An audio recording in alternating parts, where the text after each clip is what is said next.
കാട്ടാന ആക്രമണത്തിൽ കൊല്ലപ്പെട്ട അലന്റെ സംസ്കാരം നാളെ നടക്കും. പാലക്കാട് ജില്ലാ ആശുപത്രിയിൽ നിന്നും പോസ്റ്റ്മോർട്ടം പൂർത്തിയാക്കിയ ശേഷം മൃതദേഹം സ്വകാര്യ ആശുപത്രിയിൽ സൂക്ഷിച്ചിരിക്കുകയാണ്. പാലക്കാട് മുണ്ടൂർ കയറംകോട് സ്വദേശി അലനെയും അമ്മ വിജിയെയും ഇന്നലെയാണ് കാട്ടാന ആക്രമിച്ചത്. അലന്റെ കുടുംബത്തിന് സർക്കാരിന്റെ സാമ്പത്തിക സഹായവും കൈമാറി.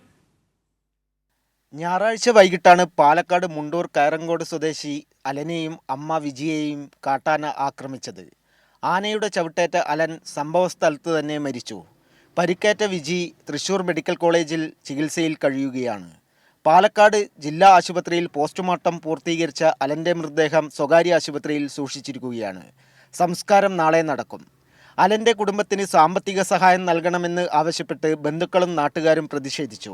തുടർന്ന് CPIM ജില്ലാ സെക്രട്ടറി EN സുരേഷ് ബാബുവിൻ്റെയും VK ശ്രീകണ്ഠൻ MPയുടെയും സാന്നിധ്യത്തിൽ നാട്ടുകാരുമായി ചർച്ച നടത്തി. മുമ്പ് തന്നെ നിരവധി തവണ ഇത്തരത്തിൽ ഈ ആന കൂട്ടം ഇങ്ങനെ പല ഘട്ടങ്ങളിലായി ഈ പ്രദേശങ്ങളിൽ തന്നെ പലരെയും ചവിട്ടിക്കൊന്നിട്ടുണ്ട്. അപ്പോൾ അതിൻ്റെ ഒരു തുടർച്ചയാണ്. അതിന് വളരെ ശക്തമായ ഒരു നടപടി സ്വീകരിച്ച് മുന്നോട്ട് പോകാൻ വേണ്ടി കഴിയണം. അലൻ്റെ കുടുംബത്തിന് സാമ്പത്തിക സഹായമായി 5 ലക്ഷം രൂപയും വിജിയുടെ ചികിത്സയ്ക്ക് 1 ലക്ഷം രൂപയും വനംവകുപ്പ് നൽകി.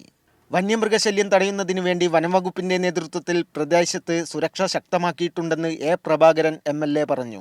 ഈ വിഷയവുമായി ബന്ധപ്പെട്ടുകൊണ്ട് ഉത്തരവാദപ്പെട്ട എല്ലാവരുടെ ശ്രദ്ധയിലും ഞങ്ങൾ പെടുത്തിയിട്ടുണ്ട്. സ്വാഭാവികമായും ആന എന്ന് പറയുമ്പോൾ മുകളിൽ കയറ്റി വിട്ടാലും അത് പോകുന്നില്ല. അതായത് അനാസ്ഥ എന്ന് പറഞ്ഞാൽ അവർക്ക് പരിമിതമായ സ്റ്റാഫ്, പരിമിതമായ സൗകര്യം, ഇതൊക്കെ വെച്ചിട്ടാണ് അവരിത് ചെയ്യുന്നത്. വന്യമൃഗങ്ങളെ തടയുന്നതിന് തടസ്സമാകുന്ന കേന്ദ്ര സർക്കാരിൻ്റെ നിലപാടിനെതിരെ CPIM മുണ്ടൂരിൽ ഹർത്താൽ നടത്തി.